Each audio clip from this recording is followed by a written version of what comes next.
Hello and welcome to Behind the Scenes, a podcast where we talk about the intersection of art, culture, and big ideas. I'm your host, Sean Malone, creative director for the Foundation for Economic Education and creator of Out of Frame video series on YouTube. Here in studio, as usual, with Paul Nelson, Out of Frame shorts editor and director of social media for FEE. And of course, with Jen Mafasanti, who is now the communications director for the Libertas Institute in Utah. How are you guys doing today? Doing really well. It's my birthday. It is Paul's birthday today. I'm leading right off with that, Jen. Kicking it off. Go for it, man. It's your day. Yeah. Oh, another year around the sun. Yeah. Happy birthday. How old are you? Are you gonna I'm getting tell? old. I'm getting You old. can tell the internet? I mean, I think I've told the internet already. I don't know. I turned the big 3-2 today. 3-2. It's one of those very unexciting birthdays. It's like, it is actually. It's basically the opposite side of 30s that I'm on. Yeah. And I'm getting to because my birthday's coming up and like the 3-8 is like one where I'm like, Yeah. I'm not as excited about that birthday. I'm at the point where you're at where the fives, Mm-hmm. you know, the 30, the 35. Yeah. You're at that point where that's Yeah. all anybody cares about. Yep. And then I feel like once you hit past 40, it starts going into tens. Tens. Yeah, I think it is tens. I don't think anybody's going to care when you're like 42. They're going to be like, No. yeah, well, who cares? Let us know when you're 50. Yeah. Like, Yeah. please no. I'm not ready for that. But yeah, it's just getting soon. old, man. Yeah. Well, welcome to the club, I guess. I don't know. Maybe you're not there yet. I think you need to hit that 35. The 35. Yeah. 35 and then Yeah. later. Yeah. I feel like I'm perpetually 28. Yeah, you're going to I felt that way for a while. And then I didn't. Then I really didn't. I had one of those moments yesterday. My son's peer pressure Yeah. me into doing a headstand. Oh, So I you're like, First- I could totally do this. newsflash, I did it. But then coming down, Yeah. that's where the pain came in. Not very graceful. I feel like I remember the last time I tried to do like a cartwheel. And I was like, oh no, I don't know that I can do this anymore. This is not something that my body's actually capable of now. I mean, granted, I'm a lot fatter than I was the last time I tried to do that. But like, also, I was like, oh, yeah, I'm slow and You need a lot of momentum you to get need over. some momentum to do that. It doesn't, Yeah. not that easy, actually. Yeah, I got myself up there. And gravity Good for did its you. thing. Was it actual headstand or a handstand? Like, did you have your head on the I had ground? the head on. Yeah, I had my head on the Okay. ground. All right. I'm not a superhuman. Yeah. Jen, when was the last time you did like an acrobatic move of any kind? Acrobatics. Oh goodness. It's been a while. You know, Around about 7 or 8 years ago now, I had some pretty major surgery that went really badly. oof. And it kind of wrecked me. And like I knew that it wrecked me. So I haven't attempted anything like that since at least then. Probably before that. I'd say at least a decade before since I last tried to do any sort of acrobatic work. So I learned recently that a fairly sizable percentage of our Discord is high schoolers, which is neat and great to know.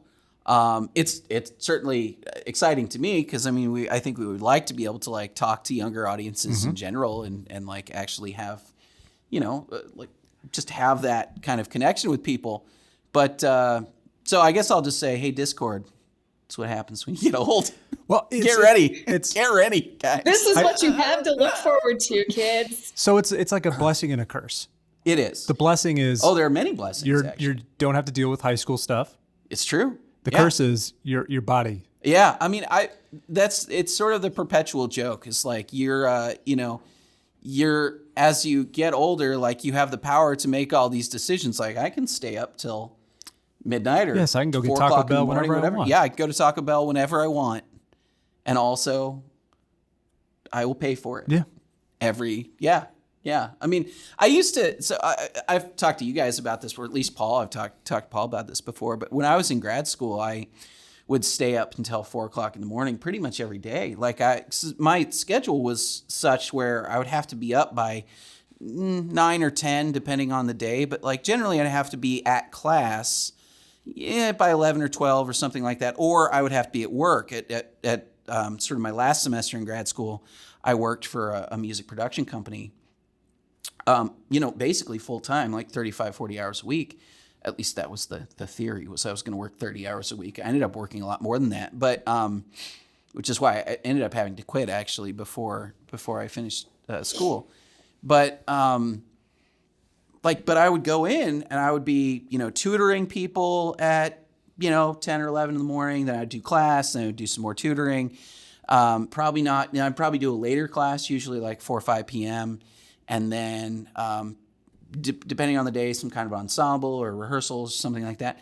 And then I would come home at 8, 9 o'clock, and then I would stay up till 4 because I would work on writing music or I'd work on whatever.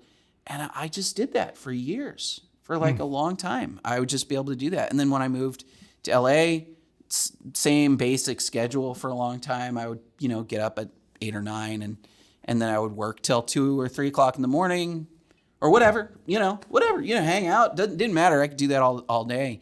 And it just hit me like a couple years ago where I was just like, because I still sometimes stay up to do Out of Frame episodes. I mean, this happens, once a month roughly, that I end up having to be up till 2, 3 o'clock in the morning dealing with sort of last minute stuff.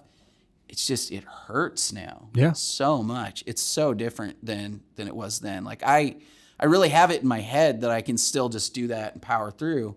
And I'm capable of powering through in the sense of like, I can get to 3, 4 o'clock in the morning without like dying or falling asleep or even getting super cranky, to be honest. Like I'm pretty okay. But man, that next morning, Yeah. death. Next 2 mornings. Next 2 mornings, total death. Like I don't want to do anything the next day at all at that point. It's it's gotten weird in that regard. But also, maybe sleep is a good thing. It's not bad. That's what they tell us. Yeah. I've heard good things about sleep. I don't probably do it enough, but I don't know. So what's any big plans tonight? Or whatever? So This weekend? The family has been keeping a secret, and they're planning something. That's all we're going to plan something. And I have no idea. All right. It's going to be something. We're going to have to follow up with Paul later on about the mysterious family event. I'm just surprised the boys have kept the secret. Yeah. There's been a couple times where our 2-year-old is about to spill the beans, and our 4-year-old doesn't let it happen. This is That is impressive. well, I know Jen, you've watched this movie, but Shazam, the little girl in Shazam, she's so proud of herself for not spoiling the secret, whatever. Yeah. She's the most adorable little girl in the world, but yeah. Nice. Well, awesome. Jen, any exciting news in Utah? How's spring treating you? It's very, very nice here right now. Spring in Utah is garbage. Okay. It's awful. It snowed Sad. this morning. Yeah, I feel like we're done with that. There was snow on the ground when I woke up. It was still snowing when I left the house. Man, so we're I haven't mentioned this yet, but as we get into this episode, we're going to be talking about probably 2 movies, honestly. We're going to be talking about White Boy Rick. A different kind of snow. Different kind of snow. Yes, but not what I was going for in this moment. No, White Boy Rick, which we'll get into in a minute. And it's set in Detroit, and like all I could think for like half that movie was like, because it's all snowy and wintry, like half the time in that movie, and I'm just like, man, I don't miss any of that. That looks awful. It looks terrible. It looks not enjoyable in any way to have to drive. And then he nearly gets killed in a car accident. We'll get into that, but mostly because he's driving on snow and then slides his way into a ditch. And I was like, things I don't want to do anymore. But Jen, you have put yourself back in that position. Or maybe for the first time, because you didn't really grow up in a Well, for the first time. snowy environment. But No, it did not. I grew up in Alabama and then promptly moved to Georgia. So, not snowy. No. no, Atlanta was the furthest north I'd ever lived in my entire life until, you know, I once mid-January. when I was living in New York City, it was like October or November or something. Like I normally I have to wear hats, period, just because if it's cold, like this does not do well in cold at all. But so I normally wear hats, and I don't really like baseball caps. Like wear sort of driving caps, newsboys, that kind of thing. And like I'm walking down one of the avenues, one of the avenues in New York, and I don't remember which, maybe 7th or 8th or something. Hat just blows off my head. So windy. These things, New York gets to be like a wind tunnel everywhere. Some of the avenues especially get really, really windy. Goes off. Like I look back, and the hat, I kid you not, is 50, 60 feet in the air, and like easily 100 feet down the street. And I'm just like, well, that's gone. Got to get a new hat. That's gone. I'm never getting that back. I can't chase that down. Like that's not. Just what? Oh, well, okay, all right. I had a similar experience with that in Washington, D.C. It was freezing rain, and we had some friends in town, so naturally we had to be the tour guide. Yeah. That's one thing I do not miss about living in D.C. is nobody wants to come visit Atlanta. It's also like some of my family just visit Atlanta.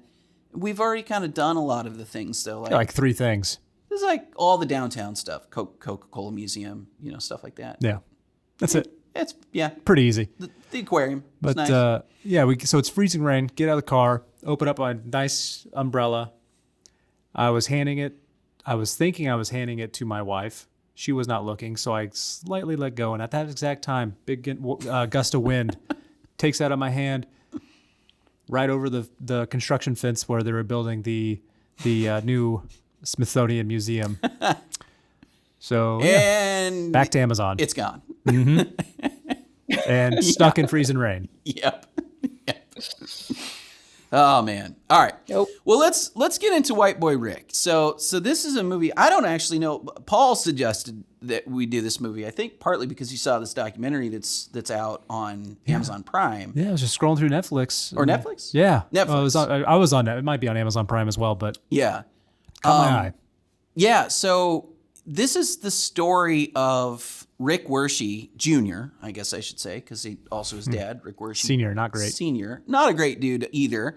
But who at 14, 15 years old starts dealing cocaine, or at least buying cocaine on behalf of the U.S. government, and then does that as like an informant for a number of years, and then it ends up becoming a dealer on his own afterwards, and does pretty well. It seems like he does pretty well.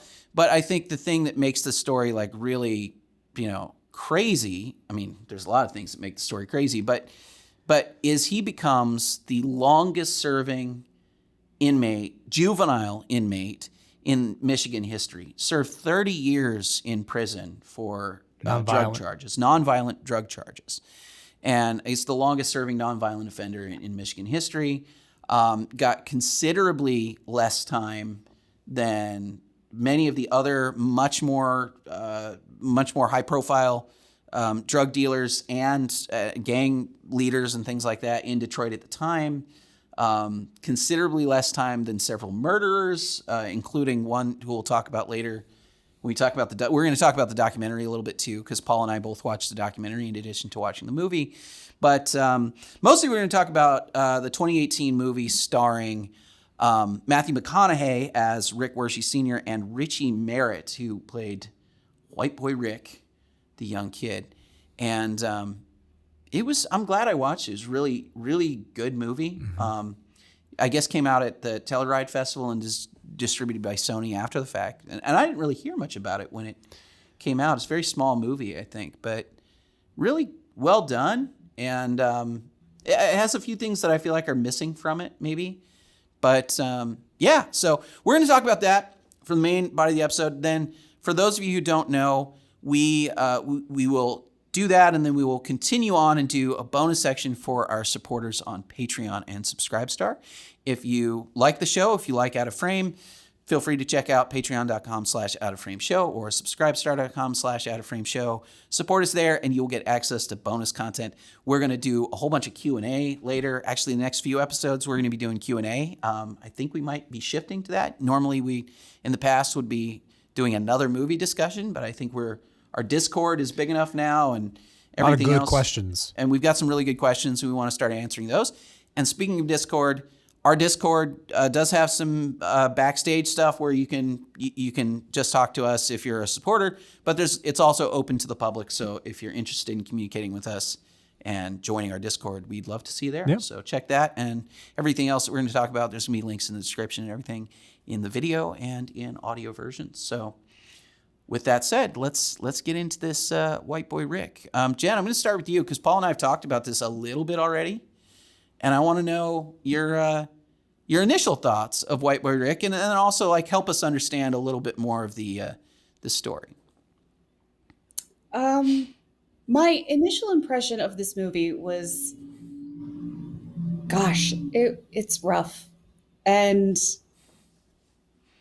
if there was ever an object lesson in never trusting the police or the FBI, and if you needed some kind of encouragement to get it in writing, I can't think of a better example right now. Just what the federal government and the local police department as well put this vulnerable teenage boy through, and then threw him in jail for it, basically. Yeah. For 30 years. Yeah. That's almost twice really as long as he'd been alive when he went in. Yeah. That's really one of the craziest things to me is that it's literally the federal government that gets him into the drug business. I mean, he's not on a great path to start with. No. His dad is sort of a huckster. I don't know. I mean, gun dealer, hustler. He's a gun dealer, kind of hustler guy. Like he is licensed to deal guns, but it seems like most of his stuff comes under the table. It's probably a lot under the table and a lot like selling out of the back of a car. You know, he's not a very reputable guy in any kind of way, and he's clearly selling to a lot of the drug dealers. Mm-hmm. And I mean, this is Detroit in the 80s as well. I mean, this is important. I mean, it's I think the movie opens in 1984. Mm-hmm. And, as bad as we think of Detroit as being today, it was much, much, much worse in the 80s and 90s. Like, Detroit's sort of seeing a little bit of a resurgence in some ways. I mean, certainly violence is down a little bit. But man, the 80s and the 90s everywhere in the United States had bigger issues with crime, bigger issues with gangs, violence, and Detroit certainly is, it was bad. It was really, really bad. And so there are competing gangs everywhere. But for the federal government to come in, basically the way that the story lays it out is they, one of Rick Wershe Sr.'s guns is used to commit a murder, I believe. So that's sort of how the FBI comes and introduces themselves to him in the first place. And then they do a whole bunch of things that are clearly against the law and clearly against the way that the FBI should be operating. They question Rick Jr. Without his dad's permission. So he's a minor, he's a 14-year-old. They then question him again without his dad or a lawyer even present. When they question him the second time, they try to get him to become an informant and actually basically coerce him into buying some drugs. Then later on, they coerce him into selling drugs. I mean, like... They gave him a 15-year-old coke. Yeah, literally giving a 15-year-old boy cocaine. Oh, I mean, yeah. What world is that okay? I can't think of one. It's not. And they're doing this. This is all ends justify the means kind of thinking for the FBI. They're like, well, this boy is connected to these people and he understands them. He knows them. And he can go hang out with, some of these guys. But I mean, he's 15, I mean, it's insane. And then, of course, he ends up becoming an actual drug dealer on his own, not under the auspices of the FBI. And why wouldn't he? That's what he knows how to do at this point. You've encouraged him to do it. It's an obvious way to make a ton of money, to get, social status and girlfriends and You're also 15, 16 the thought process is not exactly not great. That developed. And he does speak about this in the documentary in his own words. The cops just stopped talking to him. Yeah. So he just kept doing what they were telling him to do. Now, obviously, that's a lot of gray area, but you put a 15, 16-year-old in that where you have these very authoritative figures telling you to sell drugs, and then they just stop talking. What do you just stop? Yeah. Can't stop now. You're too far in. Yeah. And then, the corruption, the just immoral actions, it's pretty not it's surprising on one hand, but on the other hand, of course this happened. Yeah. I mean, there are so many instances of people being used by the police to become informants, or to being encouraged by the FBI, also the CIA. I mean, like to sell drugs, to participate in crimes, to do all of these things, with the idea that they're going to then capture the big, the bigger, more dangerous people, right? Which they never do. And then I think the thing that's super insane, and one of the things we really get from the documentary that we didn't get from the film, is the news headlines and things, where like all the news headlines are like 15-year-old kingpin and like leader of Detroit drug gangs, and like we caught him. Like the way that the FBI and the police, the local police department, Detroit Police Department especially, were talking about Rick Jr.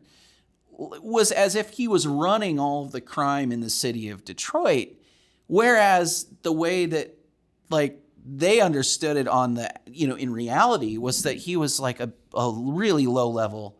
I mean, he was selling a good amount of cocaine at towards the end, but like he wasn't the mastermind of anything. No. He was basically a free agent working for himself, more or less, working a little bit with Jonathan Curry, who we meet in the film as well, played by Jonathan Majors, who's in Lovecraft Country. I hadn't really seen him prior to Lovecraft Country. It was a great performance. It was a really good performance, yeah. And I don't know, it's just crazy because it's like the way that they treated him after the fact, and then of course the FBI is just like, we did what we could. We didn't tell him to do anything. Well, yeah, because they didn't. It was the Detroit Police Department. That did it. Yeah. But they were just there. They were just there. Just let it happen. Hey, we can. Yeah. So I don't know. I mean, all that stuff was just. I can see in Jen's face the palpable anger of. Yeah. It's tough, especially. I mean, I got two boys. They're not that far off from being that age. They're 10 and a half years old now. And I cannot even imagine what I would do if I found out that any sort of government agency, whether it be local police or the FBI, had talked to my children without my knowledge or permission, 2, coerced them into doing crime. Serious crime also. And this is not minor crime. This is life without parole. No, this is life without the possibility of parole crime. Exactly. And dangerous crime too. Very. By the way, Rick literally gets shot. He gets shot at a 15, 16-year-old boy gets shot in a retaliation sort of shooting for him being an informant. think being an informant or being suspected of being Right. an informant in any case. Oh man, I don't know what I would do, but you'd probably hear about it on the 10 o'clock news. I mean, so this, Like- so you know, a while back I did. It's not by any stretch one of the most popular Out of Frame episodes we've done, but the episode I did on Snitch, which stars Dwayne Johnson, and it's about another true story, very in some ways a similar story where the DEA in this case actually basically entraps a kid by getting they capture one of his buddies in Mexico. I think he's in Mexico. And he's planning on bringing some, I think they were just pills or some other kind of narcotics or something, but I forget exactly what it was, but he was going to bring these things back over the border with him. He gets caught at the border, and then the DEA basically tries to get that kid to turn on his dealers or whatever. He doesn't really have any. He's not a king. There's nothing about this kid that's anything, but he ends up mailing, like at the DEA's request, mailing this package of drugs to his buddy in the United States. The minute that his buddy accepts the package, the DEA arrests him for it. Now, this kid had nothing to do with anything. He's not a drug dealer. He had no history of being a drug dealer.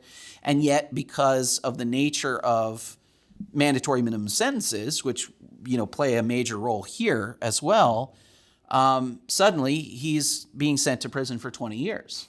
And all they're doing is trying to use this sort of fishing tactic of like, they're going to threaten him with 20 years in prison if he doesn't give up some major, some bigger picture drug dealer. Well, but in the case of Snitch, the kid didn't know anybody. He wasn't, because he's not a drug dealer. Like, he wasn't even in a gang. Like, there was nothing about it that made any sense. So in that movie, of course, then Dwayne Johnson becomes an informant for the DEA and starts running drugs. I mean, it's just all of these kinds of things that get done. And that was, again, also based on a true story. And watching the documentary, like, honestly, the movie it left a lot out, but it didn't leave anything out that like changed the context of what happened. Yeah, the context still came through pretty clearly with the movie. I think where I appreciate the documentary went towards more of the corruption in Detroit from the mayor on down. Yeah, the movie focuses a lot on just the kid and his relationships with his dad, his family, and his friends, and other people he's with. The documentary is really eye-opening because it really gets into the citywide corruption that was actually playing a role in Rick's incarceration as well. Probably seems like a major driving force, and the only reason why he was sentenced as an adult when he was still 17 and was in prison for 30 years. So Jen, because you didn't watch the documentary, so there are a few things in it so there was one thing in the film that did come out, which is that what's his name? Lil Man? I'm sorry? I'm trying to remember Jonathan Major's nickname. But anyway, Curry. Oh. So Curry, who was sort of his mentor, was Rick's mentor, was married to the mayor's niece. Yes. I believe that's right.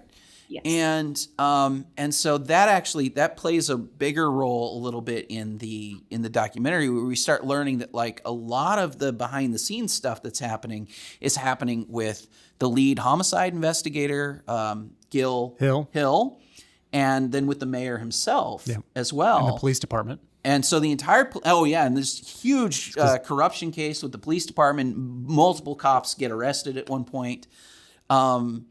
And then all of this stuff sort of comes back on Rick, because Gil Hill maybe especially, needs a way of taking the focus away from him, his corrupt cops, his corruption, all of that kind of stuff, the mayor's corruption. And it's shocking, how much corruption is involved in this and how much that played a role in throwing the book at Rick in the end. Yeah, Rick obviously didn't do himself any favors, No, but no, again, I don't think he's my 17. wife and I were talking about this last night. I mean, like, Rick deserved to be in prison. Yeah, and he does admit that for a while. He said, "I did things," but it gets to a point where if you have a murderer who confesses to 30 murders, that's the insane part. Did less time than Rick. So that's the thing. I'm shocked that this wasn't in the movie. I'm like super shocked that this wasn't in the movie. So there's a character, by which I mean a real human being, who is interviewed in the documentary named Nathaniel. What's his last name? Kraft, I believe. Kraft. Yes, thank you. Nate Kraft, otherwise known as Boone, who was a hitman for some of the local gangs, particularly the Best Friends gang. There were a bunch of like very clever names in the. I didn't realize there were so many like very inventive, happy names of the Curry brothers and Best Friend gangs. And there was another one in the documentary that was like even funnier to me. That was like. There was a couple of the names and the characters who had nicknames that were just off the wall. I don't know. Anyway, Nate Kraft admitted to murdering 30 people. He was a hitman for the Best Friends gang. He was one of their enforcers. He was a contract killer. I don't believe he was part of the gang, so to speak, but he was a contract killer for them. He spent, and the documentary handles this so well too, because it really does. And I'm going to spoil this because this is actually, it's rare that you can spoil a documentary in this sense. Yeah. But like they do a great job of this. So forgive me, everybody, I'm going to spoil this. But when Nate Kraft first appears on screen, he's wearing a prison issued shirt. And I, because I am the person that I am, I'm like on Wiki right away, like trying to look up Nate Kraft. Because the minute he comes up and he's like just nonchalantly talking about killing 30 people. And I'm just like, oh my God, how? I've never heard of this guy. Like, what is this? So I start looking him up. And then as I look him up, I'm like, as far as I can tell, I'm like talking to my wife, like, I think he's out of prison. Like, I don't think this guy's in jail. And she's like, yeah, but we're clearly in a prison here or whatever. He's in a prison shirt. At the end of the documentary, towards the end of the documentary, he takes off his shirt, puts on a regular shirt as they reveal that Nate Kraft spent 17 years in prison. He was sentenced to 17 years. Not just that he spent 17 years. He was only sentenced to 17 years. Served that time. He is out of jail before Rick Wershe got out of jail. And he murdered 30 people. And Rick didn't, as far as anybody knows, did not hurt or kill, or he wasn't order anybody to do anything. Didn't order anybody to do anything. He wasn't a violent criminal at all. It was mind blowing. I mean, looking at, and rather importantly, one of the people that Nate Kraft reveals, at least Nate Kraft claims, paid him money. Yeah. To kill. He was paid to try to kill Rick, actually, by Gil Hill, which is, again, the head homicide investigator. And according to Nate, the only reason why he didn't kill Rick is that the gun jammed. Gun jammed. Oh, and then he was paid a second time before Rick's trial. He had a sniper rifle. Oh, yeah. And was dialed in, but for some reason they took Rick into the courtroom underground. So twice, Rick dodged being murdered by this Nate Kraft guy. It's just, and now Nate Kraft is one of, weirdly, which is weird that this would even carry weight, but he's one of his. He was so to be clear, by the way, Rick Wershe, as of just last year, is actually out of prison. He was paroled in 2017. Or he had a parole hearing in 2017, and then even then the DA in Detroit argued against his release, and so he didn't get released for another couple years. And so it wasn't until Gil Hill died. Basically, it took Gil Hill dying for the DA and everybody to sort of just not staying in their way. They didn't help him. Yeah, they didn't help him at all. It just didn't stand in his way anymore.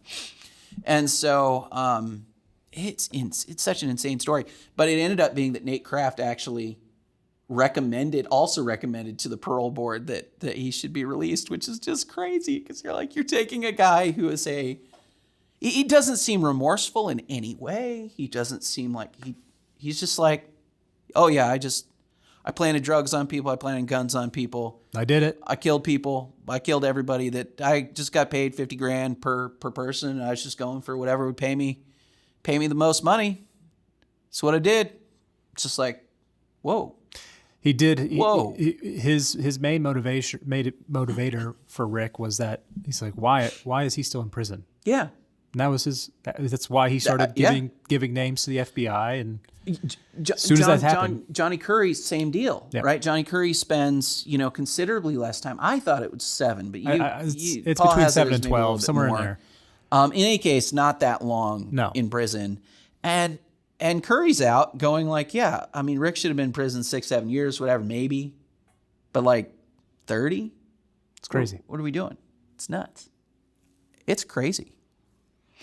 I mean, I don't know. Jen, you're still just shaking your head over there. Like, I'm so mad and I'm trying to keep this family friendly.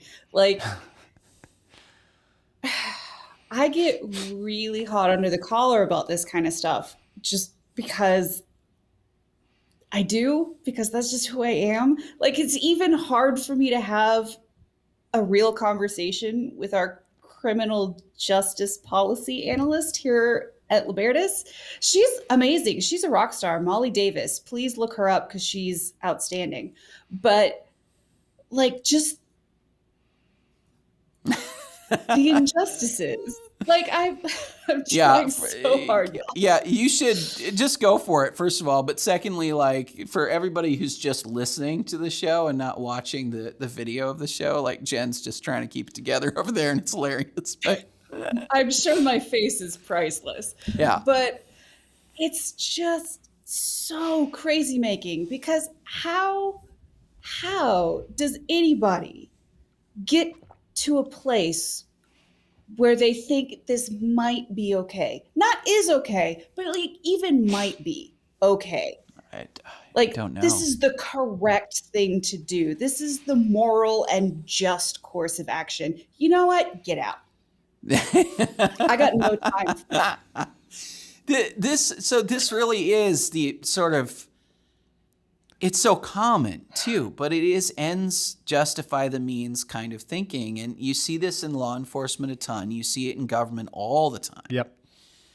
It doesn't matter. Like, and this comes up in the documentary as well, where the law enforcement people are like Chris Hansen, for example, is. Oh, which, by the way, that's Chris Hansen was the main reporter for this in the 80s. It was. I know. What? I know. Wild, right? But so Chris Hansen, like, all these reporters are just like reporting whatever the cops say. And they kind of look back on it now and they're like, oh yeah, I wish we'd done a little bit more, or we'd dug a little bit more or whatever. But it's like, this is just what the cops told us. And so this is what it was. And then you look at the FBI agent some of the FBI people in the documentary too, and they're kind of like, yeah, I didn't feel great about it, but like, it's just like, what do you mean, Yeah, like, it was interesting because there was one in particular who he testified, but he couldn't go all the way that he needed to go because Rick would have been killed. Yeah. In court, and that was one of the. He just is like, I felt I couldn't say it. I couldn't tell the court, the judge, what was really happening because, well, one, the FBI was giving drugs to a minor. Yeah. But two, it's just a slight scandal there. As soon as he tells the story, Rick's dead. Yeah. And he knew that. Yeah. So it's. But you put him in that position. Right. That's on you. You're the one.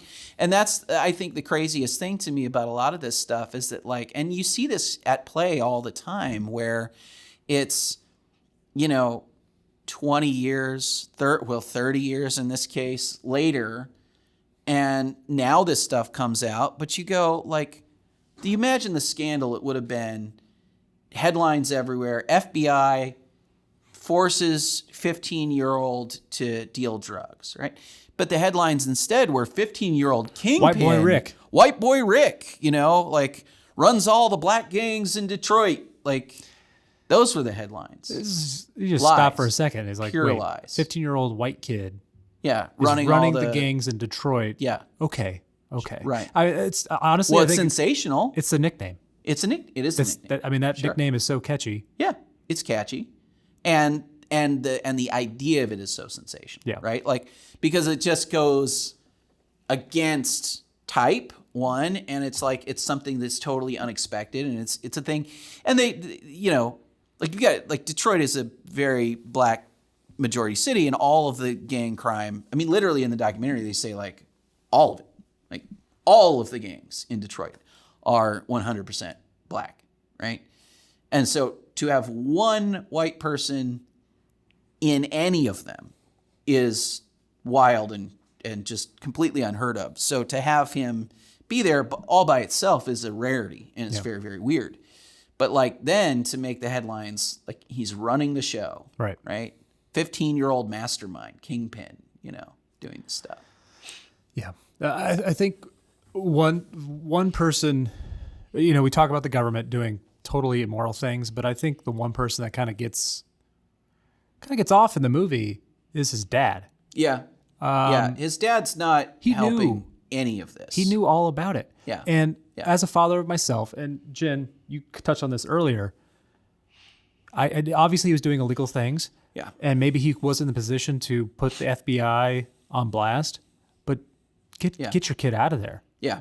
Yeah. What do you, just the idea that this is okay. He goes back afterwards because the FBI's, Jennifer Jason Leigh's in the movie as an FBI agent, and she kind of promises the Ricks that if he agrees to, sort of plead out and all these kinds of things, the FBI will do quote unquote everything in their power to make sure that he gets lenient sentencing. Well, first of all, mandatory minimums are a thing. And we've talked about mandatory minimums before on this show, and we've talked about it again. I talked about it in the Snitch episode about frames. If you want to learn more about that, you should check that out. But so they don't actually have that much power in the context of how sentencing laws actually work. But secondly, I don't think they tried. I think they're like, whatever. Yeah, because the real story would destroy them. Would have cost certainly them, everyone's the individuals jobs. Involved. Yeah, I mean, yeah, for sure. Another thing I thought of, this is very random, very different topic, but is there a reason why I know cocaine in particular is measured in grams and kilos instead of pounds? I don't know. Because the law was 650. Yeah, it's under a pound and a half. Yeah. So when you put it in a different context, I think that I don't know if the government uses it. Kilos, you know what I'm going to distort. Yeah, because people don't in America don't really know what a gram is. Right. They can't conceptualize a gram. Right. In the way you could conceptualize a pound. A pound. Yeah. And also an interesting thing, this was the same law that Tim Allen was arrested and charged with. Also in Michigan, I believe. Mm-hmm. Yeah. Because he was from Detroit, I think. Kalamazoo was where he was arrested. They had the picture. I remember that picture. Tim Allen just looks so different. And let's also not forget the huge charging and sentencing disparities between possessing powder cocaine and crack cocaine. Yeah, Yes, also a great point, which is weird. And there are a lot of weird sentencing disparities like that. Meth versus like some of the medically produced, oxy, things like that. You get very different rules and things. It's weird. It's like the manufacturer, like the sort of the amateur manufacturer of something carries with it a lot more penalties. And then particularly the things that are, if we're being honest, that poorer people are using in general, are the ones that seem to get the disproportionately larger sentences. But if you become addicted to opioids that you can get prescribed to you, not as big a deal apparently. I mean, it's still a big deal to the government, but not as big a deal as heroin or whatever. Even though it does the same thing. It's a big deal to the government. You can get a legitimate prescription post surgery. It's true. That's the strangest aspect of all of this. Is it's impossible to get an actual prescription if you're in pain, but your sentencing is going to be better than if you just took some heroin from some dude down the street. I don't know. Very, very Or strange. marijuana in most states. Or marijuana in a lot of states, yeah.